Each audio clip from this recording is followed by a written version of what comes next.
वात्सल्यता अधिक होती है और माताओं का स्नेह अधिक होता है। तो वो महिला ने कहा कि क्या पुरुष में करुणा कम होती है, क्या पुरुष में वात्सल्यता कम होती है, क्या पुरुष में स्नेह कम होता है?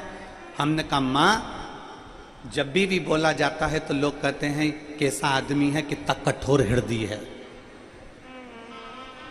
और किसी भी महिला के लिए बोला जाता है तो देखो कितने कोमल भाव की है, कितने निर्मल भाव। उसका कारण क्या है? क्योंकि ब्रह्मा जी ने जब सृष्टि की रचना करी, शिव महापुराण की कथा कहती है, ब्रह्मा जी ने जब सृष्टि रची तो अपने सीधे अंश से मनु को और उल्टे अंश से शत्रुपा को प्रकट किया। राइट से मनु, लेफ्ट से शत्रुपा। स्त्री की उत्पत्ति ब्रह्मा जी के उल्टे भाग से हुई है। उल्टे भाग से हुई मतलब हृदय कहां होता है, दिल कहां होता है? उल्टे साइड में। तो स्त्री का जो जन्म हुआ वो लेफ्ट से हुआ है, इसलिए पुरुष से ज्यादा स्त्री नरम स्वभाव की, कोमल, प्रेम, स्नेह, वात्सल्यता, करुणता उसमें ज्यादा होता है। अपने पति के प्रति एक पति में जितना स्नेह स्त्री के प्रति नहीं, उतना स्त्री का, पत्नी का प्रेम पति के प्रति ज्यादा होता है। एक बच्चों का प्रेम मां के प्रति, बाप के प्रति इतना नहीं, पर मां का प्रेम बच्चों के प्रति ज्यादा होता है।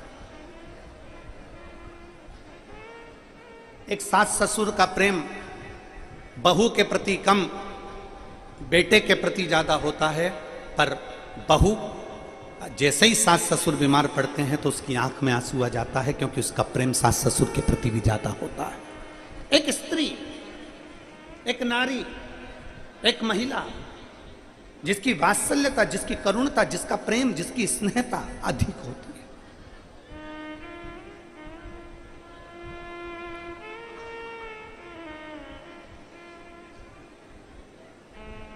कितना भारत की भूमि पर जितने भी व्रत हैं, जितने भी तप हैं, जितने भी साधना है, कोई व्रत पुरुषों के लिए नहीं बनाया गया, कोई व्रत पुरुष के लिए नहीं कहा गया। जितने भी व्रत मेरी माताएं करती हैं, तीज का व्रत, छठ का व्रत, उपछठ का व्रत, हरताली का व्रत, छोटी तीज, सतुआ तीज, जितनी पूजन माताएं निमाड़ी की पूजन करती हैं। कई मारवाड़ी माताएं निमाड़ी पूजती हैं, कोई सतुआ का पिंड बनाती हैं, कोई पिंडा बनाकर पूजन करती है, कोई बड़ी तीज करती है, कोई छोटी तीज करती है, कोई हरताली का तीज करती है, कोई छठ करती है, कोई उपछठ करती है, कोई चतुर्थी करती है, कोई अनेक व्रत होते हैं। सारे व्रत जितने भी बनाए गए हैं वो सारे व्रत महिलाओं के लिए गए। क्यों? नारी के लिए क्यों? उसका वर्णन केवल इतना है कि नारी, स्त्री अपने लिए कभी व्रत नहीं करती। स्त्री अगर तीज का व्रत कर रही है तो पति के लिए कर रही है कि इनकी उम्र अच्छी हो, करवा चौथ का व्रत कर रही है तो पति की उम्र अच्छी हो, संतान सप्तमी का व्रत कर रही है तो मेरे बच्चे अच्छे रहें, 16 सोमवार कर रही है तो मेरा परिवार अच्छा रहे, संकट सोमवार कर रही है तो मेरा परिवार अच्छा रहे, पशुपति व्रत कर रही है तो मेरा परिवार अच्छा रहे। जितने भी व्रत माताएं करती हैं वो खुद के लिए नहीं करती। भारत की माँ, भारत की स्त्री, भारत की नारी जो भी करती है वो अपने पूरे परिवार के लिए करती है कि सर्वे भवन्तु सुखिनः। भारत की नारी सबके हित के लिए करती है कि सब सुखी रहें, सब आनंद में रहें। अब शिव महापुराण की कथा में एक अच्छा प्रसंग आता है, बड़ा सुंदर, कि पार्वती जी, माता पार्वती जी जो तप करी हैं, माता पार्वती जी ने जो साधना करी, माता पार्वती जी ने जो तप किया, माता पार्वती जी ने जो उपास किया, माता पार्वती जी ने जो बाल्यावस्था से लेकर अन्य अवस्था तक भगवान की भक्ति करी, वो किसके लिए करी? तो शिव महापुराण की कथा कहती है, घर में जो बुजुर्ग माँ होती है, घर में जो बूढ़ी माँ होती है, वो देखती है कि मेरी एक बहू को संतान है, दूसरी बहू को संतान नहीं है। वो देखती है मेरा एक बेटा सुखी है, दूसरा बेटा सुखी नहीं है। वो देखती है मेरे एक बेटे में बड़ा ज्ञान है पर दूसरे में ज्ञानता नहीं है। तो घर की जो बुजुर्ग होती है, घर की जो बूढ़ी माँ होती है, वो ये जितना तप करती है, जितनी साधना करती है, जितनी पूजन करती है, जितनी आराधना करती है, घर की बूढ़ी माँ अपने पूरे बच्चों के लिए करती है कि मेरे घर के सभी बच्चे बराबर के रहें। श्रेष्ठतम व्रत। मेरी माता पार्वती जी जितने व्रत कर रही हैं, जितना मेरे माता पार्वती जी तप साधना कर रही हैं, जितना मेरी माता पार्वती जी व्रत साधना उपास कर रही हैं, वो सब संपूर्ण विश्व के कल्याण के लिए, संपूर्ण विश्व। और मैंने तेरे ही भरोसे बाबा, तेरे ही भरोसे हवा बिच उड़ती जावांगी बाबा, डोर हत्तो छड़ी मैं कट्टी जावांगी भोले में तेरी, शंभो में तेरी पतंग हवा बिच उड़ती जावांगी बाबा, डोर हत्तो छड़ी ना मैं कट्टी जावांगी। संपूर्ण विश्व के कल्याण, संपूर्ण जगत के उद्धार के लिए। एक सुंदर प्रसंग आता है कि शिव के करीब में जाना, शंकर के पास जाना, शंकर के नजदीक में जाना, शिव के करीब में जाना, देवाधिदेव महादेव के पास में जाना, तो मांगने से पहले 50 बार विचार करना। मांगने से पहले 50 बार विचार करिए।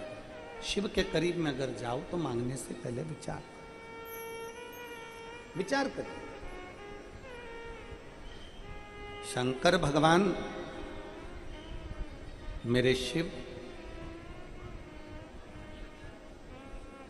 अपने भक्त का चेहरा देखकर पहचान जाते हैं कि इसकी जिंदगी में सुख कितना है और दुख कितना। अपने भक्त का मुख देखकर पहचान जाते हैं कि इसकी जिंदगी में कितना सुख कितना दुख है। क्या करुणा करेगा। हमारे यजमान डॉक्टर शिवराज नांदेड़कर जी, उनकी धर्म पत्नी आज सुबह पूजा के समय पर उनकी आंखों में अश्रु था। कल उनकी माता की आंख में भी अश्रु था। तो हम पूछ लिए कि क्या कारण है जो आपकी आंख में आंसू है। कहा गुरुजी, टीवी पर आपकी कथा सुनते थे और आसन लगाकर बस बेलपत्र चढ़ाते चढ़ाते बाबा से कहते थे कि बाबा एक दिन आप घर जरूर आना। विनय करते थे, निवेदन करते थे। एक बार स्वप्न में भी बाबा ने ऐसी कृपा करी कि ऐसा लगा कि आप शिव पुराण कथा करने के लिए हमारे घर में विराजमान हो। और आज मेरे भोलेनाथ ने ऐसी कृपा कर दी कि उस स्वप्न को सत्य कर दिया। बाबा की ये कृपा है।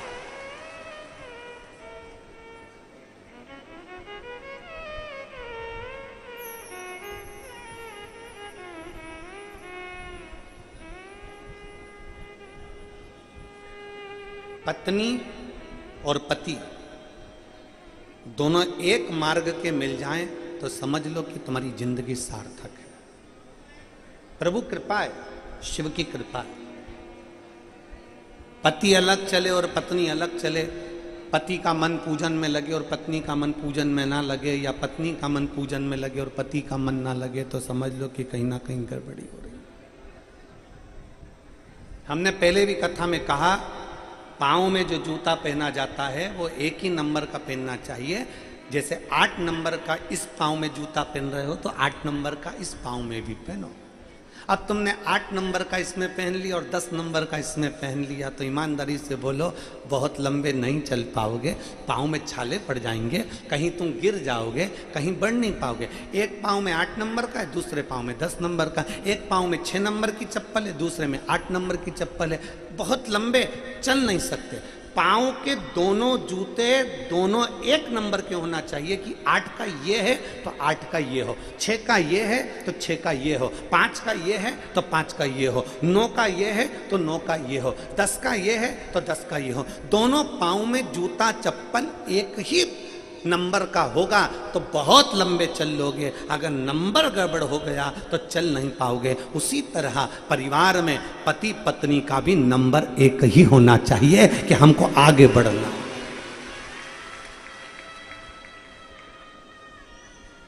पत्नी अगर भगवत भजन करने वाली है तो पति भी भगवत भजन करने वाला हो। पति अगर भगवत भजन करने वाला है तो पत्नी भी भगवत भजन करने। एक कथा आती है श्रवण कुमार जी की।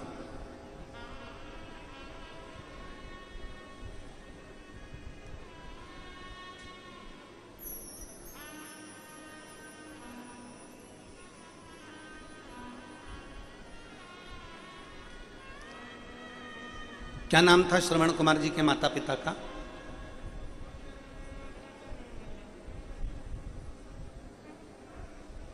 शांतिन मुनि सुहांगी। कई जगह पर उनका नाम लिखा हुआ है शांतनु और ज्ञानवती। श्रवण कुमार जी के माता पिता शांतिन मुनि सुहांगी। किसी किसी जगह पर उनका नाम लिखा हुआ है शांतनु और ज्ञानवती।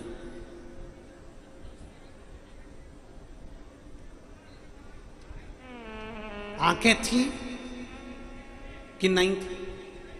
जम के बोलो जरा। श्रवण कुमार के माता पिता की आंखें थी कि नहीं थी? नहीं थी। पर शास्त्र तो कहता है कि श्रवण कुमार के माता पिता शांतिन मुनि और सुहांगी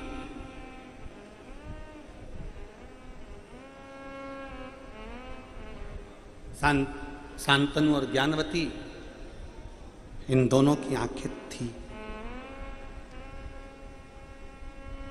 दोनों शिव की भक्ति करते थे, दोनों शंकर की आराधना करते थे। शांतनु और ज्ञानवती दोनों शिव की आराधना में लगे रहते थे।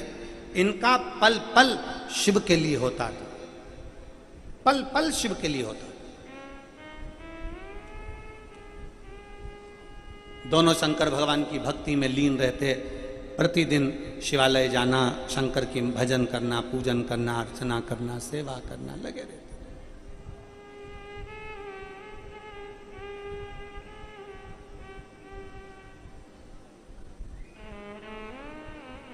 एक दिन ज्ञानवती ने, सुहांगी ने अपने पति से कहा कि हमारी अवस्था ढलती चली जा रही है और हमारे यहाँ संतान का सुख नहीं है, हमारे यहाँ औलाद नहीं है, हमारी अवस्था ढलती चली जा रही है और हमारे यहाँ पर औलाद का सुख नहीं है, हमारे यहाँ संतान का सुख नहीं है। हम वृद्ध अवस्था की ओर बढ़ते चले जा रहे हैं, हमारे घर औलाद नहीं है। तो शांतनु जी ने, शांतिन मुनि ने कहा कि बाबा की मर्जी है, क्यों संतान नहीं ये तो वो जान सकता है। पर पत्नी ने जिद पकड़ ली, ज्ञानवती ने जिद पकड़ ली, सुहांगी ने जिद पकड़ ली और ज्ञानवती ने जिद पकड़कर कहा कि कुछ भी हो जाए मेरे घर में संतान होना चाहिए। मैं नहीं जानती, अब मेरी अवस्था ढलती चली जा रही है, अब मेरी अवस्था निकलती चली जा रही है, मुझे संतान का सुख होना चाहिए, मुझे संतान होना चाहिए और मेरे घर में संतान होना चाहिए। हम महादेव की इतनी पूजन करते हैं, हम महादेव की इतनी भजन करते हैं, हम शंकर जी की इतनी आराधना करते हैं, हम शिव जी का इतना गुणगान करते हैं, तो शंकर भगवान हमको औलाद क्यों नहीं दे रहा? शंकर भगवान हमको संतान क्यों नहीं दे रहा? शिव जी हमको औलाद क्यों नहीं दे रहा?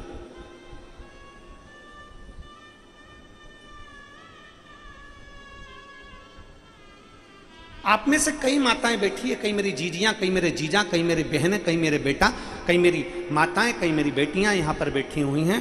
मैं आपसे निवेदन करूंगा, आप शिव जी के मंदिर में 1 महीना, 2 महीना, 3 महीना, 4 महीना, 5 महीना, 1 साल, 1.5 साल, 2 साल जल चढ़ाते रहे, चढ़ाते रहे, चढ़ाते रहे।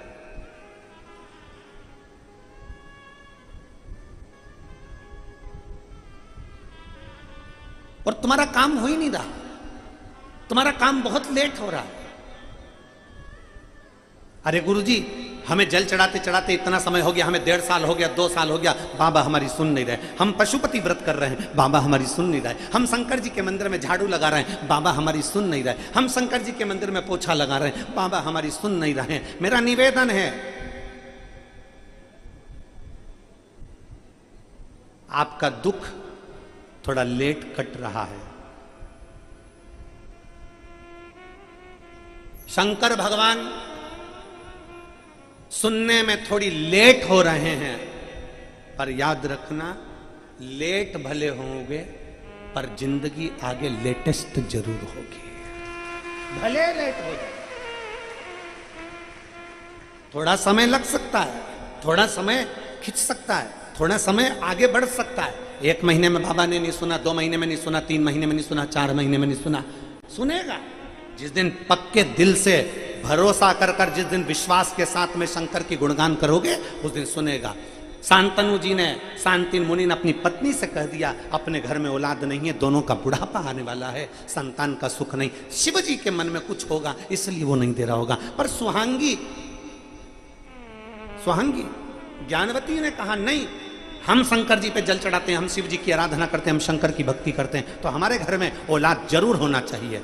अब इन्होंने एक नियम बना लिया, श्रावण का महीना आता और 1 साल तक श्रावण के महीने में, पूरे साल 1 वर्ष तक श्रावण के महीने में 1 वर्ष तक प्रत्येक वृक्ष की पत्ती लाकर शंकर को समर्पित करते। 1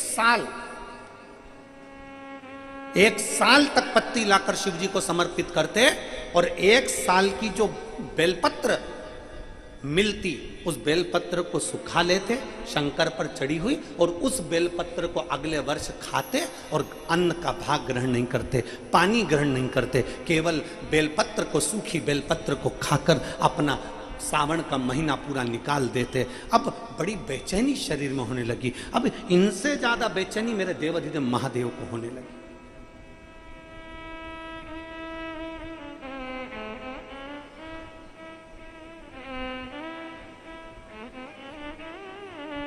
घर में एक बहू रूठती है और एक सास रूठती है। घर में एक बहू रूठती है, एक सास रूठती है। दोनों रूठ के अपने अपने कमरे में चली गई। मनाएगा कौन? सास अपनी दूसरी बहू से कहती है जा उसको चाय दिया। सास अपनी छोटी बहू बड़ी बहू से कहती है जा उसको चाय देकर जा, खाना दिया। अरे मम्मी जाने दो ना, इतना लड़के गई तो काय को चाय दे, क्या नहीं दिया, अपना काम है ना देना, दिया। बहू अपने कमरे से नीचे नहीं आ रही है और सास उसको बेचैनी लग रही है कि कुछ भी हो, लड़ ली झगड़ ली, पर जा चाय दिया। उसके बच्चे नीचे आए तो जा तेरी मम्मी को बेटा चाय दे के था, जा। अरे मम्मी बहुत गुस्से में, मैं नहीं जाता वहां पर। अरे होने देना, तू चाय देकर जा, जा जा चाय देकर जा, तेरी मम्मी को बुला के ला, खाना खाएगी। सास अपने कमरे से निकल नहीं रही है क्योंकि वो आएगी फिर लड़ाई हो, क्या मतलब, तो इसको खाना खा लेने दो, अपन अपने कमरे में। कौन मना रहा है, कौन साध रहा है, कौन कह रहा है? घर का जो बुजुर्ग है, घर का जो बूढ़ा है, घर का जो बड़ा है, घर का जो बयो है, सबसे पहले झुकना वो जानता है कि मुझे मेरे परिवार को लेकर चलना है, मुझे मेरे परिवार को लेकर चलना है, मुझे मेरे परिवार को साथ देना है, मुझे मेरे परिवार को लेकर चलना है। सबसे पहले साधना, सबसे पहले वो घर का बुजुर्ग झुकने का प्रयास करता है। व्रत रखा शांतिन मुनि और सुहांगी ने, शांतनु और ज्ञानवती ने व्रत रखा। ऐसा व्रत, उस व्रत में बेलपत्र जो सूख जाती है साल भर की, उसको इकट्ठा कर कर चूर्ण बनाकर पत्ती को पा रहे हैं, पर कुछ खा नहीं रहे, कुछ नहीं खा, केवल पत्ती को पा रहे, केवल, और कुछ। बेचैनी मेरे शंकर भगवान को हो गई, बेचैनी मेरे शिव जी को हो गई। शंकर भगवान को जब बेचैनी हुई तो भोलेनाथ जी ने पार्वती से कहा, पार्वती देखो ये शांतिन मुनि और सुहांगी कितना तप कर रहे हैं, कितनी साधना कर रहे हैं, कितनी तप साधना में डूबे हैं। पार्वती जी ने पूछा भोलेनाथ जी से, ये काय के लिए तप साधना कर रहे हैं? भगवान शंकर ने कहा, ये तो पता नहीं काय के लिए कर रहे हैं, पर इतना जरूर जानता हूं कि इनके घर में औलाद नहीं है, संतान नहीं है, तो संतान के लिए तप साधना कर रहे हैं। संतान के लिए? हाँ, तो संतान के लिए तप साधना कर रहे हैं, तो आप जाकर संतान क्यों नहीं दे देते? भगवान शंकर मुस्कुरा दिए, पार्वती को कोई उत्तर नहीं दिए। पार्वती एकदम स्तुप्त हो गई, शिव जी की मुस्कुराहट को देखकर एकदम स्तुप्त हो गई कि मेरे नाथ आज मुस्कुरा रहे हैं।